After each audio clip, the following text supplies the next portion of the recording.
అందరికీ నమస్కారం. ఈ రోజున మా మంచి ఆలోచన విధానంతో ఈ రాష్ట్రంలో ఉన్నటువంటి రైతాంగ పరిస్థితుల్ని మెరుగుపరచాలా, రైతుల యొక్క భూమిక వ్యక్తిని వారికి ఇవ్వాలనే ఆలోచనతో రాష్ట్ర ముఖ్యమంత్రి చంద్రబాబు నాయుడు గారు ఎన్నో ప్రభుత్వం ద్వారా రాష్ట్ర వ్యాప్తం కూడా ఈ సదస్సు రెవెన్యూ సదస్సు ప్రారంభించి వచ్చే నెల 2వ తారీఖు వరకు కూడా రాష్ట్ర వ్యాప్తంగా దాదాపుగా 17,564 గ్రామాలకు సంబంధించి ఈ కార్యక్రమాలు నిర్వహించడం జరుగుతుంది. అందులో భాగంగానే మన నియోజకవర్గానికి సంబంధించి ఈ కార్యక్రమాన్ని మొట్టమొదటిగా మీ గ్రామంలో ప్రారంభించడం జరిగింది. ఈ కార్యక్రమాలకు అధ్యక్షత వహించినటువంటి మండల రెవెన్యూ అధికారి మధు గారు, అంతేకాకుండా ఈ కార్యక్రమానికి ముఖ్య అతిథులు పెద్దలు గౌరవనీయులు శాసనసభ్యులు శ్రీనివాసరావు గారు, ఆర్డీఓ గారు గౌరయ్య గారు, మల్లికార్జున గారు, ఈ గ్రామ సర్పంచి, అంతేకాకుండా వేదిక నడిపించినటువంటి వివిధ హోదాల్లో ఉన్నటువంటి పెద్దలకి, ఈ కార్యక్రమానికి ఇచ్చే సోదరులందరికీ, పార్టీ మిత్రులందరూ కూడా మొట్టమొదటిగా హృదయపూర్వక ధన్యవాదాలు తెలియజేస్తున్నాను. ఎందుకంటే చాలా మంది వచ్చారు, పెద్దలు అనేక మంది మాట్లాడారు. ఆర్టీఓ గారు, ఎంఆర్ఓ గారు, అదేవిధంగా మల్లికార్జున గారు మాట్లాడారు. ముఖ్య అతిథి వచ్చేసినటువంటి శ్రీనివాసరావు గారు గారు మాట్లాడతారు. మీరు గమనించాల్సిన విషయం ఒకటే, ఈ రోజున ఈ ప్రభుత్వ అధికారులు, ప్రజాప్రతినిధులు అందరూ కలిసి కూడా గ్రామాల్లో ఉన్నటువంటి భూములకు సంబంధించిన వివాదాలని పరిష్కరించడం కోసం, వారి సాధక బాధలు తెలుసుకోవడం కోసం, ఈ సమస్యలు పరిష్కరించడం కోసం, ఈ భూములకు ఒక రక్షణ కల్పించడం కోసం, ఆ భూముల్లోని వివాదాలను పరిష్కరించడం కోసం ప్రభుత్వం మీ దగ్గరకు వచ్చింది. ఇప్పుడు అవకాశం సద్వినియోగపరుచుకోవాలి. మీరందరూ కూడా మీ గ్రామంలో ప్రజలందరూ చెప్పండి. ఎందుకంటే వినతి పత్రాలు కానివ్వండి, ఫిర్యాదుగా చూసినట్లయితే చాలా తక్కువ కనిపిస్తున్నాయి.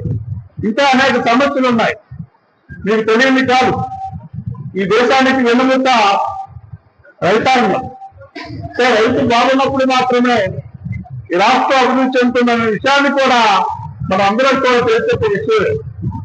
ఎందుకంటే గత ప్రభుత్వంలో మనం చూసాం. ఎందుకంటే భూములపై మొట్టమొదట కూడా తెలుగుదేశం పార్టీకి సంబంధించిన ఆలోచించిన తర్వాతనే భూములపై హక్కులు కల్పించాలా, అప్పుడున్నటువంటి పట్వారీ వ్యవస్థలను, పటేలు పట్వారీ వ్యవస్థను, కడవ మున్సిపల్ వ్యవస్థకు సంబంధించినటువంటి, ఎందుకంటే ఆ రోజు జరుగుతున్నటువంటి భూములకు సంబంధించినటువంటి అవకతవకలు గమనించి రైతుకి సరైన హక్కు లేదు, సాగు చేసినటువంటి సాగుదారు రైతుల యొక్క చేతిలో భూములు లేదు, మార్పులు చేర్పులు చేయడానికి అనేక విధాలుగా మోసపోతున్న ఉద్దేశంతో ఆ రోజున అన్న నందమూరి తారక రామారావు తెలుగుదేశం పార్టీ ఏర్పాటు చేసిన తర్వాత పటారీ పత్ర వ్యవస్థను కూడా రద్దు చేయడం జరిగింది.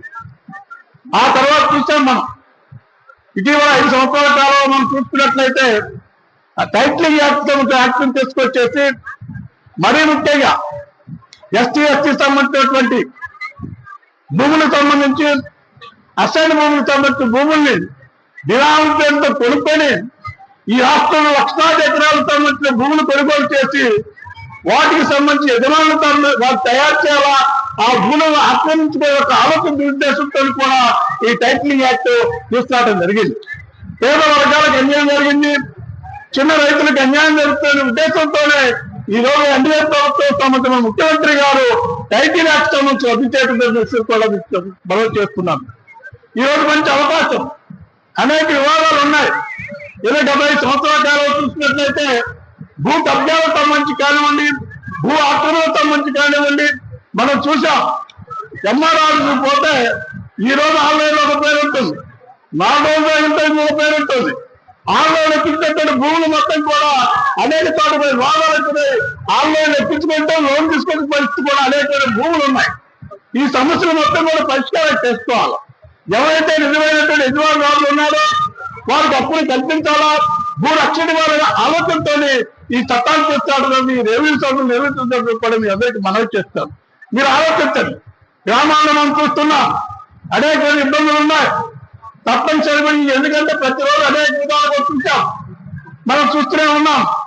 ఎవరు ఆఫీసులో జరగడం, అక్కడ ఆఫీసులు లేకపోవడం కానివ్వండి, ఆ సమస్యలు పరిష్కరించలేకపోవడం సంవత్సరాల తరబడి కూడా ఆ రెవెన్యూ ఆఫీసు తిరగాల్సిన అవసరం పోయి ఈరోజు రెవెన్యూ అధికారులు ప్రజాప్రతినిధులు మీ దగ్గరకు వచ్చారు కాబట్టి ఈ అవకాశాన్ని సద్వినియోగపరచుకోవాల్సిన అవసరం ఉంది కూడా మీ అందరికీ మనవి చేస్తున్నాను. ఈ అవకాశాన్ని సద్వినియోగపరచుకుని చిన్న సమస్యలు ఉన్నాయి. ఆ సమస్యల మొత్తం విడుదల పత్రం ద్వారా కానీ ఫిర్యాదు ద్వారా కానివ్వండి ఆ సమస్యలు పరిష్కరించుకునే అవకాశాన్ని సద్వినియోగపరచుకొని మీ అందరికీ మనవి చేస్తూ మరొకసారి ఒక విషయం గుర్తించుకోవాల్సిన అవసరం ఉంది. ఈ రాష్ట్రాన్ని అభివృద్ధి పరచుకోవాలా. ఈ రాష్ట్రంలో ఉన్నటువంటి అందరికీ కూడా అన్ని విధాలుగా మేలు జరగాల. పేద వర్గాలకు, బడుగు బలహీన వర్గాలకు, రైతాంగానికి సంబంధించి మహిళలకు సంబంధించి అన్ని విధాల మేలు జరగాలనే ఆలోచనతోనే ఈ రోజున చంద్రబాబు నాయుడు గారు పరిష్కరించడంతో మీ అందరికీ మనవి చేస్తున్నారు. మరీ ముఖ్యంగా వ్యవస్థలన్నీ ఎదిగలేని పరిస్థితుల్లో ఈ వ్యవస్థలు మొత్తం కూడా ఒక దారిని పెట్టాల్సినటువంటి అవసరం, ఆవశ్యకత కూడా ఈ రోజు ఈ ప్రభుత్వం వైపు ఉంది. తదనుగుణంగా చంద్రబాబు నాయుడు గారు ఈ వ్యవస్థల మొత్తం కూడా దారిని పెట్టాలా, నిర్వీర్య వ్యవస్థను కూడా రక్షించాలా ఆలోచనతో కూడా అనేకటువంటి కార్యక్రమాలు, అనేక పథకాలు కూడా చేపట్టిన విషయం కూడా మనం అందరం కూడా గమనించాల్సిన అవసరం ఉందని మీ అందరికీ మనవి చేస్తూ